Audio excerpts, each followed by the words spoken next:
നമസ്കാരം. എല്ലാ പ്രേക്ഷകർക്കും ഡോക്ടർ ക്യൂവിലേക്ക് സ്വാഗതം. വിവിധ തരം തലവേദനകളും അവയുടെ കാരണവും ചികിത്സകളുമാണ് ഇന്ന് ഡോക്ടർ ക്യൂവിൽ ചർച്ച ചെയ്യുന്നത്. തിരുവനന്തപുരം കിംസ് ഹോസ്പിറ്റലിലെ consultant neurologist doctor Krishnasree KS ആണ് നമുക്കൊപ്പമുള്ളത്. നമസ്കാരം ഡോക്ടർ. നമസ്കാരം. ഒരിക്കൽ പോലും തലവേദന വരാത്ത ആരും തന്നെ ഉണ്ടാകില്ല. വളരെ നിസ്സാരമാണ് എന്ന് നമ്മൾ കരുതുന്ന തലവേദനകൾ ചില ഗുരുതരമായിട്ടുള്ള രോഗങ്ങളുടെ ആദ്യ സൂചന കൂടിയായിട്ടും സംഭവിക്കാറുണ്ട്. തലവേദന വന്നാൽ ശ്രദ്ധിക്കേണ്ട കാര്യങ്ങൾ എന്തൊക്കെയാണ്? തലവേദന വന്നാൽ നമ്മളത് എന്ത് തരം തലവേദനയാണ് എന്ന് ഡിറ്റർമിൻ ചെയ്യണം. അപ്പം തലവേദന എന്ന് പറയുമ്പോൾ നമുക്ക് നിത്യജീവിതത്തിൽ പലർക്കും അനുഭവപ്പെടുന്ന ഒരു കാര്യമാണ്. അത് പിന്നെ ജീവിതത്തിൽ ഒരിക്കലെങ്കിലും തലവേദന വരാത്തവരായി ആരും തന്നെ ഉണ്ടാവില്ല. അപ്പോൾ അത് ഓരോരുത്തരിലും ഓരോതരം ബുദ്ധിമുട്ടാണ് സൃഷ്ടിക്കുന്നത്. അപ്പം നമ്മൾ അതിനെ ശരിക്കും പ്രോപ്പറായിട്ടുള്ള ഹിസ്റ്ററി എടുക്കുക, അതായത് എന്ത് തരം തലവേദനയാണെന്ന് ഡിഫറൻഷ്യേറ്റ് ചെയ്യുക എന്നുള്ളതാണ്. ഇപ്പം തലവേദന എന്ന് പറയുമ്പോൾ അതിൻ്റെ കാഠിന്യം, അത് എത്ര ദിവസം വരുന്നു, എത്ര സമയം നിൽക്കുന്നു, അതിനോടനുബന്ധിച്ച സിംറ്റംസ്, അതൊക്കെ അനുസരിച്ചിട്ടാണ് അത് ഏത് തരം തലവേദനയാണ്, അതിനെ എന്ത് ഇൻവെസ്റ്റിഗേഷനാണ് കൊടുക്കേണ്ടത്, എന്ത് ട്രീറ്റ്മെൻറ്റാണ് അതിനെ നിശ്ചയിക്കേണ്ടതെന്ന് തീരുമാനിക്കുന്നത്. അപ്പോൾ അതിന് നമ്മൾ ശരിക്കും തലവേദന എന്ന് പറയുമ്പോൾ രണ്ട് തരമാണ് പറയുന്നത്. ഒന്ന് പ്രൈമറി ഹെഡേക്ക്, രണ്ട് സെക്കൻഡറി ഹെഡേക്ക്. പ്രൈമറി ഹെഡേക്ക് എന്ന് പറയുമ്പോൾ പ്രത്യേകിച്ച് കാരണമൊന്നും ഇല്ലാതെ വരുന്ന തലവേദന. നമുക്ക് തലവേദനകളിൽ ഒരു 90% ആ ഗണത്തിലാണ് പെടുന്നത്. ഉദാഹരണത്തിന് പറയുകയാണെങ്കിൽ മൈഗ്രെയിൻ, പിന്നെ ടെൻഷൻ ടൈപ്പ് ഹെഡേക്ക്, പിന്നെ ക്ലസ്റ്റർ ഹെഡേക്ക് എന്നീ പറയുന്നതാണ് ഈ പ്രൈമറി ഹെഡേക്ക് എന്ന് പറയുന്നത്. ഇനി സെക്കൻഡറി ഹെഡേക്ക് എന്ന് പറഞ്ഞാൽ രണ്ടാമത് പറയുന്നത് ഒരു കാരണം ഉണ്ടാകും ഈ തലവേദനയ്ക്ക്, അതെന്താണെന്ന് നമ്മൾ കണ്ടുപിടിക്കാൻ ഉള്ളതെന്നാണ്. അപ്പോൾ അതിൽ ഈ സെക്കൻഡറി ഹെഡേക്കിന് ഒത്തിരി കാരണങ്ങളുണ്ട്. ഉദാഹരണത്തിന് നമ്മുടെ ഇപ്പം തലവേദനയോടുകൂടി പനി, ഛർദിൽ അല്ലെങ്കിൽ ജന്നി പോലെയൊക്കെ വരികയാണെങ്കിൽ മെനിഞ്ചൈറ്റിസ് ആയിരിക്കാം.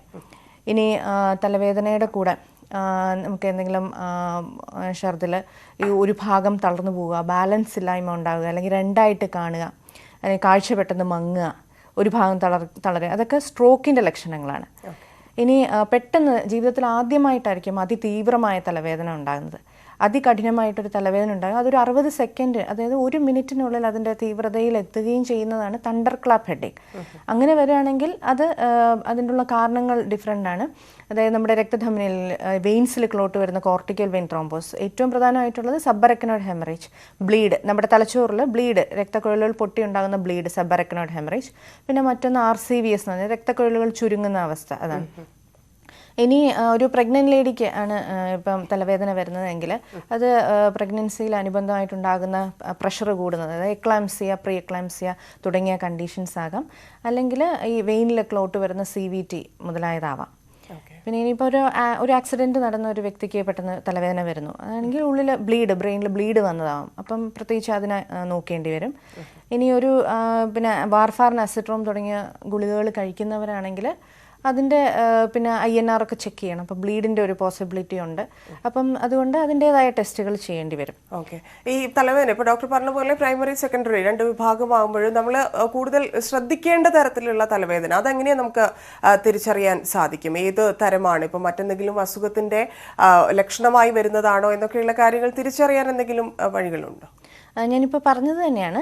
നമ്മൾ ഇപ്പോൾ രണ്ടായിട്ട് തരംതിരിക്കുമല്ലോ. അപ്പോൾ ഈ പ്രൈമറി ഹെഡേക്ക് എന്ന് പറയുമ്പോൾ വലിയ കുഴപ്പമില്ല, നമുക്ക് പ്രത്യേകിച്ചൊന്നും ചെയ്യേണ്ട, നമ്മൾ കുറച്ച് കാര്യങ്ങൾ ശ്രദ്ധിച്ചാൽ മതി. അപ്പം അതിൽ ഉൾപ്പെടുന്നതാണ് migraine, tension type, cluster headache എന്ന് പറയുന്നത്. അപ്പം നമ്മൾ അതിനെപ്പറ്റി പറയുകയാണെങ്കിൽ മൈഗ്രെയിൻ എന്ന് പറയുമ്പോൾ ശരിക്കും ഇത് പാറ്റേൺ ഓഫ് ഹെഡേക്ക് ആണ് ഇതിലെല്ലാം ഇമ്പോർട്ടൻറ്റ്. മൈഗ്രെയിൻ എന്ന് പറയുമ്പോൾ നമ്മുടെ തലയുടെ ഒരു ഭാഗത്ത് അല്ലെങ്കിൽ രണ്ട് ഭാഗത്ത് അല്ലെങ്കിൽ കണ്ണിന് ചുറ്റും വേദന സ്റ്റാർട്ട് ചെയ്യും. അത് പിന്നെ തലയുടെ പല ഭാഗത്തേക്കായിട്ട് വ്യാപിക്കും. പിന്നെ ഇതിനോടനുബന്ധിച്ച് ഛർദിൽ അല്ലെങ്കിൽ ഓക്കാനം ഉണ്ടാകും. പിന്നെ ഒരു ഇരുട്ടിൽ കിടക്കാനായിരിക്കും താല്പര്യം, കണ്ണടച്ച് കിടക്കാൻ. 4 മുതൽ 72 മണിക്കൂർ വരെ നീണ്ടു നിൽക്കും. പിന്നെ അത് ഒന്ന് ഉറങ്ങിക്കഴിയുമ്പോൾ അതിന് റിലീഫ് ഉണ്ടാവും. പിന്നെ ഈ കഴുത്തിലെ പേശികൾക്ക് കുറച്ച് മുറുക്കും, അങ്ങനെയൊക്കെ അനുഭവപ്പെടാം. ഇതാണ് മൈഗ്രെയിൻ എന്ന് പറയുന്നത്. അപ്പോൾ മൈഗ്രെയിൻ എന്ന് പറയുമ്പോൾ അത് രണ്ട് തരമാണ് മൈഗ്രെയിൻ. ഈ മൈഗ്രെയിൻ ആണെങ്കിൽ കൂടിയും അത് വിത്ത് ഓറ, വിത്തൗട്ട് ഓറ അങ്ങനെ പറയും. അതായത് ഓറ എന്ന് പറയുന്ന ഒരു സെൻസേഷൻ, ഒരു തലവേദന തുടങ്ങുന്നതിന് ഒരു 30 മിനിറ്റുകൾക്ക് മുമ്പ് സ്റ്റാർട്ട് ചെയ്യും. അപ്പോൾ ആ ഓറ വരുമ്പോൾ നമുക്ക് മനസ്സിലാവും അത് മൈഗ്രെയിനിലേക്കാണ് പോകുന്നതെങ്കിൽ അതൊന്ന് സൂക്ഷിച്ചിരിക്കുന്നതാണ് നല്ലത്. കാരണം വിത്ത് ഓറ എന്ന് പറയുമ്പോൾ ഓറയോടനുബന്ധിച്ച് പല ഓറ ടൈപ്സ് ഉണ്ട്. ഒന്ന് വിഷ്വൽ ഓറ, അതായത് നമ്മുടെ കണ്ണിന് മുൻപേ കുറച്ച് നിറമുള്ള പാടുകൾ താൽക്കാലികമായി കാണും, അല്ലെങ്കിൽ കറുത്ത പാടുകൾ, അല്ലെങ്കിൽ കുറുകെയുള്ള വരകൾ, അല്ലെങ്കിൽ മിന്നൽ പോലെ കാണും. ഇനി സെൻസറി ഓറയുണ്ട്. സെൻസറി ഓറ എന്ന് പറയുമ്പോൾ നമ്മുടെ കൈകാലുകൾക്കുണ്ടാകുന്ന സ്പർശന ശേഷിക്കുറവ്, അല്ലെങ്കിൽ കൈകാലുകൾക്കുണ്ടാകുന്ന മരവിപ്പ്, അങ്ങനെ. പിന്നെ മോട്ടോർ ഓറ എന്ന് പറയുമ്പോൾ ഈ തലവേദനയ്ക്ക് മുന്നോടിയായിട്ട് കൈകാലുകൾ തളരുക അല്ലെങ്കിൽ ഭാരം അനുഭവപ്പെടുക, അങ്ങനെയാണ്. ഇനി അടുത്തത് നമ്മുടെ ഈ വെസ്റ്റിബുലാർ ഓറ എന്ന് പറയും. അതായത് നമുക്ക് തലചുറ്റൽ അനുഭവപ്പെടുക, തലകറക്കം, ബാലൻസ് ഇല്ലായ്മ, ചെവിയിൽ മൂളൽ, അങ്ങനെ. പിന്നെ മറ്റൊന്ന് ഗ്യാസ്ട്രോ ഇൻഡസ്റ്റൈനൽ ഓറ, അതായത് വയറ് കമ്പനം, പിന്നെ വയറിളക്കം, ഗ്യാസ് കയറുന്ന പോലെ തോന്നുക, ഛർദ്ദിക്കുക, അതൊക്കെയാണ് ശരിക്കും ഗ്യാസ്ട്രോ ഇൻഡസ്റ്റൈനൽ ഓറ. അപ്പം ഈ ഉള്ള ലക്ഷണങ്ങളെല്ലാം വന്നു കഴിഞ്ഞതിന് ശേഷം ഒരു 30 മിനിറ്റൊക്കെ കഴിയുമ്പോൾ തലവേദന വരെ ഈ മൈഗ്രെയിൻ പോലത്തെ ഹെഡേക്ക് വരാറുണ്ട്. എന്നാൽ ഈ മൈഗ്രെയിൻ വിത്തൗട്ട് ഓറ സിംറ്റംസ് ഇല്ലാതെ മൈഗ്രെയിൻ ആണ് കൂടുതലും കണ്ടുവരുന്നത്. അപ്പം പിന്നെ ഒരു കാര്യമുള്ളത്, നമ്മുടെ മുഖത്തെ പേശികൾക്ക് ഈ മൈഗ്രെയിൻ്റെ പോലത്തെ സിംറ്റംസ് കാണിക്കാം, മുഖത്തെ പേശികൾക്ക്. അപ്പം അത് സൈനസൈറ്റിസ് ആണെന്ന് കരുതി ആൻറ്റിബയോട്ടിക്കുകളും വേദന സംഹാരികളും കഴിക്കുകയാണെങ്കിൽ മൈഗ്രെയിൻ്റെ സിംറ്റംസ് തന്നെ കൂടാൻ ചാൻസ് ഉണ്ട്. ഈ മൈഗ്രെയിനിൽ തന്നെ ഇപ്പോൾ ഒരുപാട് പേർക്ക് സംശയമുള്ള, ഒത്തിരി പേര് ഇത് അനുഭവിക്കുന്ന ഒരു പ്രശ്നം കൂടിയാണ് മൈഗ്രെയിൻ. ഇതിന്റെ ചികിത്സ എങ്ങനെയാണ്? കൃത്യമായിട്ട് ആർക്കും മാറാത്ത അല്ലെങ്കിൽ ഭേദമാകാത്തൊരു അവസ്ഥ ഉണ്ടാകാറുണ്ടോ? ഈ മൈഗ്രെയിൻ വരാവുന്ന ആളുകൾ ഇല്ലെങ്കിൽ വന്നുകൊണ്ടിരിക്കുന്ന ആളുകൾ ശ്രദ്ധിക്കേണ്ട കാര്യങ്ങൾ എന്തൊക്കെയാണ്? അപ്പം മൈഗ്രെയിൻ ആണെന്ന് നമ്മൾ ഡയഗ്നോസ് ചെയ്ത് കഴിഞ്ഞാൽ, അപ്പം പ്രത്യേകിച്ച് പിന്നെ സ്ത്രീകൾക്ക്, കുട്ടികൾക്ക് ഒക്കെ ഉണ്ടാകുന്ന ഒരു അസുഖമാണിത്. അപ്പം പ്രത്യേകിച്ച് ദിനചര്യയിൽ ഒരു ചേഞ്ച് വരുത്തുക എന്നുള്ളതാണ്. അതായത് ലൈഫ് സ്റ്റൈലിൽ ചേഞ്ച് വരുത്തുക. പിന്നെ കൃത്യമായിട്ടുള്ള മരുന്ന്, അതിന് ഓരോരുത്തർക്ക് പറ്റും. ഇപ്പോൾ ആസ്മയുള്ളവർക്ക് ചില മരുന്നുകൾ കഴിക്കാൻ പറ്റില്ല. അങ്ങനെയൊക്കെ നോക്കിയിട്ട് ഒരു കറക്റ്റായിട്ട് ന്യൂറോളജിസ്റ്റിനെ കാണിക്കുക, പ്രോപ്പറായിട്ടുള്ള ഹിസ്റ്ററി എടുക്കുക, അതിൽ നിന്ന് എക്സാമിനേഷനും വേറെ പ്രോബ്ലംസ് ഒന്നും ഇല്ലയെന്ന് മനസ്സിലാക്കി കറക്റ്റായിട്ടുള്ള മരുന്നുകൾ കൊടുക്കേണ്ടതാണ്. ഇനി ദിനചര്യം നോക്കുമ്പോൾ ധാരാളം വെള്ളം കുടിക്കുക. പിന്നെ ഗ്ലൂക്കോസിൻ്റെ അളവ് എപ്പോഴും നോർമലായി നിർത്തുക. അത് കുറഞ്ഞാലും മൈഗ്രെയിൻ വരും. അത് കറക്റ്റ് സമയത്ത് ഭക്ഷണം കഴിക്കുക. പിന്നെ ഒരുപാട് വെയിൽ കൊള്ളാതെ നോക്കുക. പിന്നെ മൈൻഡ് ഒന്ന് റിലാക്സേഷൻ, അത് ടെൻഷൻ കൂടാതിരിക്കുക. അപ്പം യോഗ, നമുക്ക് മൈൻഡ് റിലാക്സേഷനായിട്ടും ബ്രീതിങ് എക്സസൈസസ് ഒക്കെ ചെയ്യാം. പിന്നെ നമ്മൾ ഭക്ഷണത്തിൽ കുറച്ചുകൂടെ ക്രമീകരണം വേണ്ടതുണ്ട്.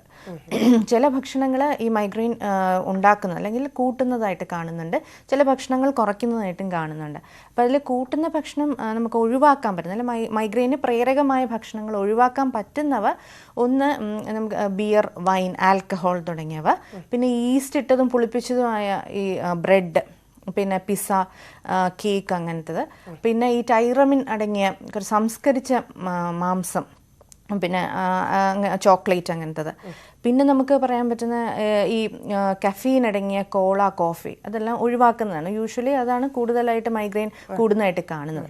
ഇനി കുറച്ച് ഭക്ഷണം നമുക്ക് ഇത് മൈഗ്രെയിൻ്റെ ഹെഡേക്ക് നന്നായി ഇമ്പ്രൂവ് ചെയ്യുന്ന കണ്ടിട്ടുള്ളത്, ചില വൈറ്റമിൻ ബി കോംപ്ലക്സ് അടങ്ങിയ ഈ റൈബോഫ്ലാവിനൊക്കെ അടങ്ങിയ മുഴുധാന്യങ്ങൾ, പിന്നെ മുട്ട, പാല്, ഇലക്കറികൾ, അങ്ങനെ. പിന്നെ മഗ്നീഷ്യം അടങ്ങിയ ഇലക്കറികൾ, പിന്നെ എണ്ണ, ബദാം, അങ്ങനെയുള്ളത്. പിന്നെ നമ്മുടെ ട്രിപ്റ്റോഫാൻ എന്ന അമിനോ ആസിഡ് അടങ്ങിയ കുറച്ച് ഭക്ഷണ പദാർത്ഥങ്ങളുണ്ട്. തവിടുള്ള അരി, അതിൽ ബദാം, മുഴുധാന്യങ്ങളൊക്കെ പറയുന്നുണ്ട്. പിന്നെ നമുക്ക് ഈ ഒമേഗ-3 ഫാറ്റി ആസിഡ് അടങ്ങിയ ഫ്ലാക്സ് സീഡ്സ്, പിന്നെ ഒലീവ് ഓയിൽ, അങ്ങനെ കുറച്ച് കാര്യങ്ങൾ പറയുന്നുണ്ട്. അപ്പോൾ ഇതൊക്കെ ഒന്ന് നമ്മൾ ഭക്ഷണ കാര്യത്തിൽ ശ്രദ്ധിക്കുക ഓരോരുത്തർ. പിന്നെ ചിലപ്പോൾ ചിലർക്ക് പെർഫ്യൂമിൻ്റെ മണം, ചില മസാലയുടെ മണം, അങ്ങനെ സ്വയം ഐഡൻറ്റിഫൈ ചെയ്യാൻ ശ്രമിക്കുക ഏതാണ് നമുക്ക് മൈഗ്രെയിൻ ഉണ്ടാക്കുന്നത്. അതുവഴി നമുക്ക് കുറേയൊക്കെ കൺട്രോൾ ചെയ്യാൻ പറ്റും. ശരി ഡോക്ടർ, നമുക്കൊരു കോൾ ഉണ്ട്. കർണാടകയിൽ നിന്ന് ബിന്ദുവാണ്. ബിന്ദു, ഡോക്ടറോട് ചോദിച്ചോളൂ. നമസ്കാരം ഡോക്ടർ. നമസ്കാരം. എനിക്ക് ഡോക്ടർ ഇടയ്ക്ക് ഇങ്ങനെ തലവേദന, ഉച്ച കഴിഞ്ഞിട്ട് തലവേദന വരാറുണ്ട്. എത്ര വർഷമായിട്ട് വരുന്നുണ്ട്? ഇപ്പൊ ഈയിടെ ഒരു 2-3 മാസമായിട്ട് അങ്ങനെ വരുന്നത്, ഇടയ്ക്കിടയ്ക്ക്. ഓക്കെ, ഇതിനു മുമ്പ് വന്നിട്ടില്ല? മുമ്പ് വരില്ല. മുമ്പ് വരുമായിരുന്നു. യാത്രയൊക്കെ ദൂരെ യാത്ര ചെയ്ത്, ബസ്സിൽ യാത്ര ചെയ്തിട്ട് വരുമ്പോ അങ്ങനെ തലവേദന വരുമായിരുന്നു. ഓക്കെ, ഇപ്പം കുഞ്ഞുണ്ടോ? ഇല്ല, എനിക്ക് 48 വയസ്സുണ്ട്. ഓക്കെ. അപ്പൊ പ്രസവ സമയത്ത് എന്തെങ്കിലും കോംപ്ലിക്കേഷനോ നമുക്ക് ഈ മൈഗ്രെയിൻ? ഇല്ല, അങ്ങനെയൊന്നും ഉണ്ടായിരുന്നില്ല. ഇല്ല. അപ്പം ഇപ്പൊ ഒരു 2-3 മാസമായിട്ടാണ് കൂടുതൽ വരുന്നത്. ഇപ്പൊ 2-3 അടുപ്പിച്ച് ഒരു മാസം 2 പ്രാവശ്യമൊക്കെ വന്നു. ഉച്ച കഴിഞ്ഞിട്ട് അധികം വരുന്നത്. വരുമ്പോ ഭയങ്കര തലവേദനയും പിന്നെ ഛർദി വരും. ഛർദിച്ചു കഴിയുമ്പോ ശരിയാകും. ഓക്കെ. അപ്പം ഈ തലവേദനയുടെ കൂടെ കാഴ്ചക്കുറവോ രണ്ടായിട്ട് കാണുകയോ ശരീരം അങ്ങനത്തെ ലക്ഷണങ്ങളൊന്നുമില്ല? നമുക്ക് ഉറങ്ങിക്കഴിയുമ്പോ അതങ്ങ് മാറും അല്ലേ? അതെ, ഉറങ്ങുമ്പോ മാറും. ഓക്കെ, ഇത് കേട്ടിട്ട് മൈഗ്രെയിൻ പോലെയാണ് തോന്നുന്നത്. പ്രോപ്പറായിട്ട് മനസ്സിലാക്കേണ്ടതുണ്ട്, നമുക്ക് കണ്ട് മനസ്സിലാക്കേണ്ടതുണ്ട്. എന്നാലും നമുക്ക് ഈ വെയിലൊക്കെ അടിക്കുന്ന ഒഴിവാക്കുക, ട്രാവൽ അധികം ഒഴിവാക്കുക, കുറച്ച് റെസ്റ്റ് എടുക്കുക. പിന്നെ തലവേദന കണ്ടിന്യൂസ് ആയിട്ട് നിൽക്കുകയാണെങ്കിൽ ഒരു ന്യൂറോളജിസ്റ്റിനെ കണ്ടിട്ട് ഒന്ന് നോക്കുന്നതാണ് നല്ലത്. കാരണം 2 മാസമുള്ള ഹെഡേക്ക് എന്ന് പറയുമ്പോൾ പ്രീവിയസ്ലി ഉണ്ടായിരുന്നെങ്കിലും ഇപ്പോൾ 2 മാസമായിട്ടാണ് കൂടുതലുള്ളത്. അപ്പോൾ അതെന്താണെന്ന് നോക്കുന്നതാണ് നല്ലത്. കേട്ടിട്ട് ഒരു മൈഗ്രെയിൻ പോലെയാണ് തോന്നുന്നത്. ശരി ഡോക്ടർ, ഈ ടെൻഷൻ കാരണം പലർക്കും തലവേദന ഉണ്ടാവാറുണ്ട്. അത് സമയമൊന്നുമില്ല, മിക്ക സമയങ്ങളിലും കൂടുതൽ ടെൻഷൻ ആവുന്ന ആളുകളിൽ തലവേദന എന്നൊരു റീസൺ പറഞ്ഞും നമ്മൾ കേൾക്കാറുണ്ട്. അപ്പം എങ്ങനെയാണ് ഈ ഒരു തലവേദന തിരിച്ചറിയാൻ സാധിക്കുക? അപ്പം ഇത് ടെൻഷൻ കാരണം ഉണ്ടാകുന്നത് ടെൻഷൻ ടൈപ്പ് ഹെഡേക്ക് എന്ന് പറയും. ഞാൻ ആദ്യം പറഞ്ഞ പോലെ അതും പ്രൈമറി ഹെഡേക്കിൻ്റെ ഗണത്തിൽ പെടുന്നതാണ് ഈ ടെൻഷൻ ടൈപ്പ് ഹെഡേക്കും. ഇപ്പം ടെൻഷൻ വരുമ്പോൾ, ഉത്കണ്ഠ കൂടുമ്പോൾ ഒക്കെ ഒരു ഹെഡേക്ക്. അതെന്ന് പറയുമ്പോൾ നമ്മൾ മൈഗ്രെയിനിൽ നിന്ന് വ്യത്യസ്തമാകുന്നത് ഇത് ഒരു തുണി കൊണ്ട് അല്ലെങ്കിൽ ഒരു ബെൽറ്റ് കൊണ്ട് തലയ്ക്ക് ചുറ്റും കെട്ടി മുറുക്കിയ ഒരു അവസ്ഥയായിരിക്കും തോന്നുന്നത്. ഒരു ഭാരം പോലെ തോന്നും. പിന്നെ ഇത് മൈഗ്രെയിൻ്റെ അത്രയും തീവ്രത ഇതിന് കാണില്ല. അപ്പം അതാണ് ഇതിൻ്റെ വ്യത്യാസം. പിന്നെ മൈഗ്രെയിനെ പോലെ 4 മുതൽ 72 മണിക്കൂർ ആ ഒരു ടൈം പീരീഡ് ആയിരിക്കില്ല. ഇത് ചിലപ്പം പെട്ടെന്ന് ഒന്ന് റിലാക്സ് ചെയ്ത് കഴിയുമ്പോൾ മാറുന്നതായിരിക്കും. അപ്പോൾ ടെൻഷനോടനുബന്ധിച്ച് വരുന്നതായിരിക്കും, തീവ്രത കുറവായിരിക്കും. ഇങ്ങനെയാണ് നമ്മളത് മനസ്സിലാക്കുന്നത്. ഈ വലിയ വലിയ അസുഖങ്ങൾക്ക്, അതായത് നമുക്ക് ഇപ്പോൾ സ്ട്രോക്ക് പോലെയുള്ള അങ്ങനെയുള്ള കാര്യങ്ങൾക്കൊക്കെ തലവേദന നേരത്തെ പല കേസസിലും ഉണ്ടാകാറുണ്ടല്ലോ. അപ്പം എത്ര മാരകമായ രോഗങ്ങൾക്കൊക്കെയാണ് തലവേദന ഒരു സൂചനയായിട്ടൊക്കെ വരുന്നത്? അത് എത്രത്തോളം ശ്രദ്ധിക്കേണ്ടതുണ്ട്? നമ്മൾ തലവേദന നിസ്സാരമായിട്ട് ഒരിക്കലും കാണരുത്. കാരണം അത് എന്ത് തരം തലവേദനയാണെന്ന് ഐഡൻറ്റിഫൈ ചെയ്യണം. കണ്ടിന്യൂസ് ആയിട്ട് തലവേദന വരുന്നു, അല്ലെങ്കിൽ മുൻപൊന്നും തലവേദനയില്ല, പെട്ടെന്ന് തലവേദന വരുന്നു, അതിനോട് അസോസിയേറ്റ് ചെയ്ത് അതിൻ്റെ കൂടെ വരുന്ന ലക്ഷണങ്ങളെ അടിസ്ഥാനമാക്കിയാണത്. അപ്പോൾ ഞാൻ പറഞ്ഞ പോലെ നമുക്ക് നേരത്തെ പറഞ്ഞിരുന്നു, നമുക്ക് പനി, ഛർദിൽ അങ്ങനെയൊക്കെ വരുവാണെങ്കിൽ അത് മെനിഞ്ചൈറ്റിസ് പോലത്തെ ബ്രെയിനിന് ഇൻഫെക്ഷൻ വരുന്ന ഒരു ഇതാണ്. അല്ലെങ്കിൽ സ്ട്രോക്ക് ആണെങ്കിൽ അതിനോടനുബന്ധിച്ചുള്ള തലവേദന എന്ന് പറയുമ്പോൾ അതിനോട് കൂടെ നമുക്ക് ബാലൻസ് ഇല്ലായ്മ, അല്ലെങ്കിൽ നടക്കുമ്പോൾ കാൽ കൈ കുഴഞ്ഞു പോവുക, ചിറി കൂടി പോവുക, അല്ലെങ്കിൽ കാഴ്ച മങ്ങുക, അങ്ങനത്തെ ലക്ഷണങ്ങൾ കൂടെ കാണും. പിന്നെ കൂടെയുള്ള ലക്ഷണങ്ങൾ അനുസരിച്ചിട്ടാണ് നമ്മളത് എന്താണെന്ന് ഐഡൻറ്റിഫൈ ചെയ്യുന്നത്. തലച്ചോറിലുള്ള എന്തെങ്കിലും പ്രോബ്ലം ആണോ, അത് ഇൻഫെക്ഷൻ ആണോ, അല്ലെങ്കിൽ എന്തെങ്കിലും ട്യൂമറാണോ, അല്ലെങ്കിൽ എന്തെങ്കിലും ബ്ലീഡാണോ. അപ്പം അത് നോക്കിയിട്ടാണ്, ആ ലക്ഷണങ്ങൾ നോക്കിയിട്ടാണ് നമ്മളതിന് ഇൻവെസ്റ്റിഗേഷൻ, അതായത് സ്കാൻ എടുക്കണോ വേണ്ടയോ എന്ന് തീരുമാനിക്കുന്നത്. അത് CT സ്കാൻ വേണോ, MRI വേണോ എന്ന് തീരുമാനിക്കുന്നത്. അതനുസരിച്ച് അത് പ്രൊസീഡ് ചെയ്യും ഒക്കെ ചെയ്യുന്നത്. ഓക്കെ ഡോക്ടർ, നമുക്ക് തിരിച്ചെത്താം ചെറിയൊരു ഇടവേളയ്ക്ക് ശേഷം. ഡോക്ടർ ക്യോ തുടരുന്നു. ഡോക്ടർ, ഈ ഉറക്കമില്ലായ്മയും തലവേദനയും എങ്ങനെയാണ് ബന്ധപ്പെട്ടിരിക്കുന്നത്? ഉറക്കമില്ലായ്മ ഇപ്പം പലരുടെയും പ്രശ്നമാണ്. കാരണം ഒരുപാട് സ്ക്രീൻ ടൈം കാരണം, അല്ലെങ്കിൽ ഓരോരുത്തരുടെ വർക്കിൻ്റെ പാറ്റേൺ കാരണം, ഇതെല്ലാം കാരണം നമുക്ക് ഉറക്കം പ്രോപ്പറായി കിട്ടുന്നില്ല.